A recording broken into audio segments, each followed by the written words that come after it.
बिहार की राजधानी पटना के हाई प्रोफाइल इलाके में मौजूद 5 देश रत्न बंगला नेता मंत्रियों में खौफ का दूसरा नाम बन गया है। दरअसल इस बंगले का नाम सुनते ही नेता मंत्री एक अजीब से डर में घिर जाते हैं। सरकार से इस बंगले को अलॉट नहीं करने की वो गुहार लगाने लगते हैं। पिछले 10 सालों में इस बंगले में जो मंत्री रहने आया वो अपना कार्यकाल पूरा ही नहीं कर पाया। तेजस्वी आए, कार्यकाल पूरा नहीं हुआ। तेजस्वी के बाद 3 और डिप्टी सीएम इस बंगले में रहने आए, लेकिन वो भी अपना कार्यकाल पूरा नहीं कर सके। अब इस बंगले में डिप्टी सीएम सम्राट चौधरी शिफ्ट हुए हैं और सम्राट चौधरी भी डरे हुए हैं। अपने कार्यकाल को पूरा करने के लिए सम्राट चौधरी ने बंगले में क्या कुछ किया है, इस रिपोर्ट में देखिए।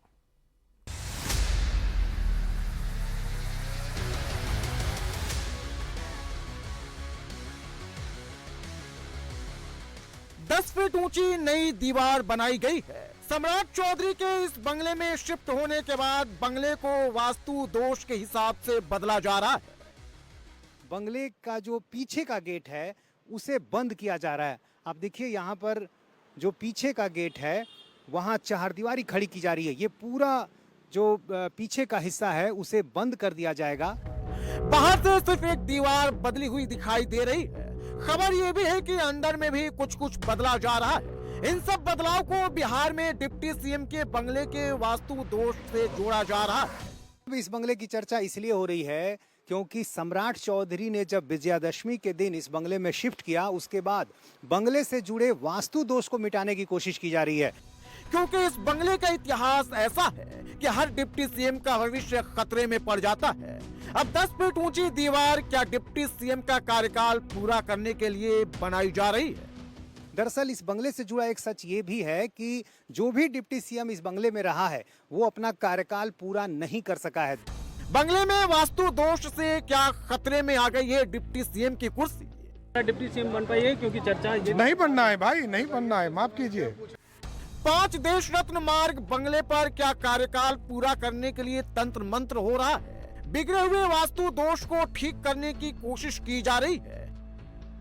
क्या 10 फीट ऊंची दीवार डिप्टी सीएम का कार्यकाल पूरा करने के लिए बन रही है? क्या बना बनाया काम सिर्फ इस गेट के कारण ही बिगड़ रहा है? दीवार कहाँ तक खड़ी होगी?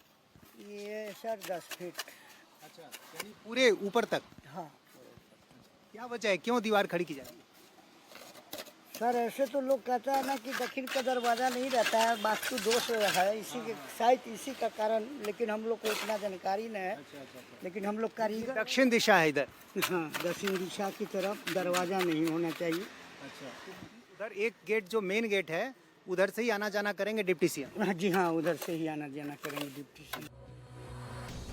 सम्राट चौधरी विजयदशमी के दिन पूजा पाठ का शुभ मुहूर्त में इस बंगले में शिफ्ट हुए हैं।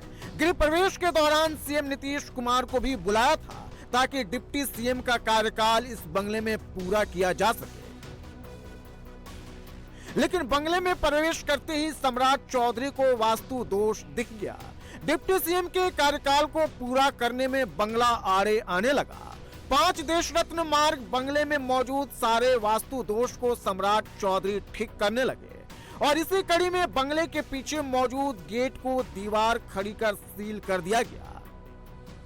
इस बंगले में 2 गेट है। एक मेन गेट है जो उत्तर दिशा में है, जबकि दूसरा गेट बंगले के पीछे है जो दक्षिण दिशा में खुलता है। ज्योतिष विद्या के मुताबिक किसी भी घर का मुख्य द्वार दक्षिण दिशा में शुभ नहीं माना जाता। घर में लगातार नकारात्मक प्रभाव पड़ता है और वास्तु दोष बना रहता है और इसका प्रभाव सीधे घर के मुखिया के ऊपर पड़ता है। सम्राट चौधरी ने दक्षिण दिशा में मौजूद इस गेट को इसलिए बंद करा दिया क्योंकि वास्तु दोष के कारण इस घर में रहने वाले का राजनीतिक करियर भी खतरे में पड़ जाता है। सम्राट चौधरी ने इस बंगले में जब शिफ्ट किया है तो शायद इसी आशंका को ध्यान में रखते हुए बंगले से जुड़े वास्तु दोष को दुरुस्त करने की कोशिश की जा रही है और इसलिए बंगले का जो पीछे का गेट है उसे बंद किया जा रहा है। आप देखिए यहाँ पर जो पीछे का गेट है वहाँ चारदीवारी खड़ी की जा रही है। ये पूरा जो पीछे का हिस्सा है उसे बंद कर दिया जाएगा। हालांकि तेजस्वी यादव जब इस बंगले में रहते थे तो इसी रास्ते का यानी पीछे के रास्ते का इस्तेमाल अक्सर करते थे आने जाने के लिए और इसलिए यहाँ पर देखिए एक नेम प्लेट भी उनका यहाँ पर लगा हुआ था जो अब हटा दिया गया है। लेकिन सम्राट चौधरी जब इस बंगले में शिफ्ट किए हैं तो वास्तु दोष से जुड़े जो विशेषज्ञ हैं शायद उनकी सलाह पर सम्राट चौधरी ने पीछे के गेट को बंद करने का फैसला लिया है। सवाल यह है कि 5 देश रत्न मार्ग पर यह सब कुछ वास्तु दोष को खत्म करने के लिए किया जा रहा है। क्या सम्राट चौधरी को भी डर लग रहा है कि कहीं कार्यकाल पूरा करने से पहले ही कुर्सी न चली जाए? मेरे लिए बिहार का विकास, भारतीय जनता पार्टी एनडीए के लिए बिहार का विकास मायने रखता है। लेकिन क्या जाता है कि जो भी इस बंगले में आते हैं अरे बंगला कभी डिस्प्यूटेड नहीं होता है, लोग डिस्प्यूटेड होते हैं। बिहार की जनता बिहार की विकास चाहती है। दोबारा डिप्टी सीएम बन पाइए क्योंकि चर्चा ये नहीं बनना है भाई, नहीं बनना है, माफ कीजिए। सम्राट चौधरी जिस 5 देश रत्न बंगले में डिप्टी सीएम बनकर शिफ्ट हुए हैं, उस बंगले में अभी तक कोई भी डिप्टी सीएम अपना कार्यकाल पूरा नहीं कर पाया है।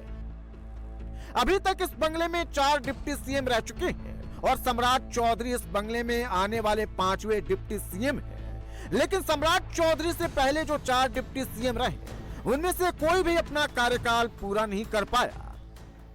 दरअसल इस बंगले से जुड़ा एक सच ये भी है कि जो भी डिप्टी सीएम इस बंगले में रहा है वो अपना कार्यकाल पूरा नहीं कर सका है। 2 बार तेजस्वी यादव इस बंगले में रहे लेकिन दोनों बार कार्यकाल पूरा नहीं कर सके। फिर सुशील मोदी, तारकिशोर प्रसाद, ये तमाम नेता हैं जो अपना कार्यकाल पूरा नहीं कर सके हैं। 2015 से पहले यह बंगला सिर्फ मंत्रियों के लिए अलॉट होता था, लेकिन 2015 में बिहार में महागठबंधन की सरकार बनी तो इस बंगले को डिप्टी सीएम के लिए अलॉट कर दिया गया।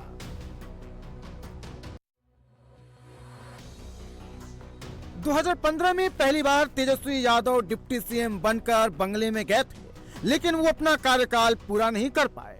1 साल और 48 दिन तक ही डिप्टी सीएम रहे। 2017 में एनडीए की सरकार बनी और सुशील मोदी डिप्टी सीएम बने, लेकिन 3 साल 112 दिन ही डिप्टी सीएम रहे। 2020 में नई सरकार में तारकिशोर सिंह डिप्टी सीएम बनकर इस बंगले में पहुंचे, लेकिन वो भी 1 साल 266 दिन ही डिप्टी सीएम रह पाए। 10 अगस्त 2022 को तेजस्वी यादव दूसरी बार डिप्टी सीएम बनकर 5 देश रत्न बंगले में आए तो 1 साल 180 दिन के करीब डिप्टी सीएम रहे। यह बंगला इतना खास है कि 2017 में कुर्सी जाने के बाद भी तेजस्वी यादव ने बंगला नहीं छोड़ा। बंगला खाली कराने के लिए बिहार सरकार को सुप्रीम कोर्ट जाना पड़ा, तब जाकर तेजस्वी यादव ने 5 देश रत्न बंगले को खाली किया।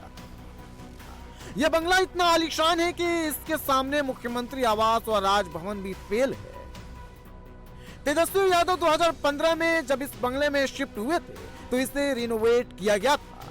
आरोप है कि बंगले में स्पेन से मंगवाई गई ग्रेनाइट लगाई गई है। जयपुर के झूमर से आवास को सजाया गया है। करोड़ों रुपए इंटीरियर में खर्च किए गए थे। 55 लाख के सोफे लगाए गए थे। 59 लाख रुपए का फर्नीचर लगवाए गए थे।